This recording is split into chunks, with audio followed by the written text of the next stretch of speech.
I looked at the headline the gentleman was calling about. This is in Newsweek. Evanston is paying reparations of $25,000 to black residents. They say that's not enough. Now, I said that to the gentleman without even seeing this headline. They say that's not enough.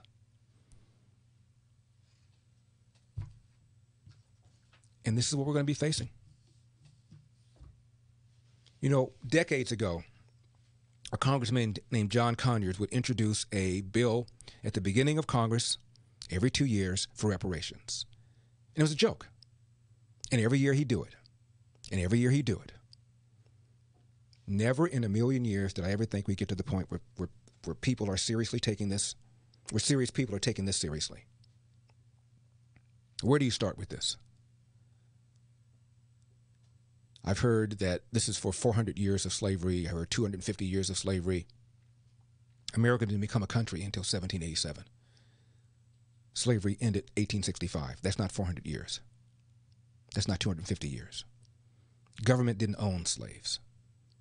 States didn't own slaves. Individuals owned slaves.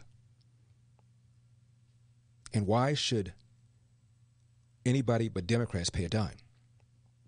Near as Dinesh D'Souza can figure out, there might be as many as 8 Republican slave owners out of a population of 350,000 slave owners who enslaved 4 million blacks in 1860. I'm not kidding. Maybe 8 out of 350,000. Most whites didn't own slaves. Maybe 20-25% of the whites were slave-owning families. And why do we stop here? Why not go to Africa? Why not go to Arab countries and get their pay in? The slave trade could not have existed without the complicity of African chieftains who sold slaves into European slavers, sold them to Arab slavers. Arab slavers took more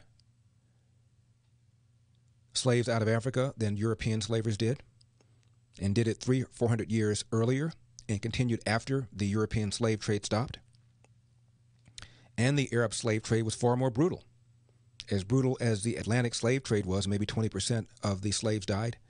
You had rates of death of 80% or higher because many times the Arab slavers were transporting people on foot across the Sahara, for crying out loud. What about their part? And what about the part that slavery has been an unfortunate part of history from the very beginning? Europeans enslaved Europeans. Muslim slavers took more whites out of the Mediterranean than did European slavers take blacks out of Africa to North America.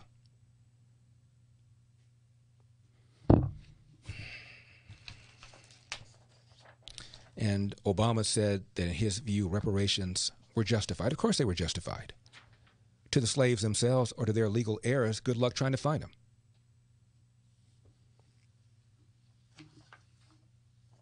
Evanston is paying reparations of $25,000 to black residents. They say that's not enough. It'll never be enough.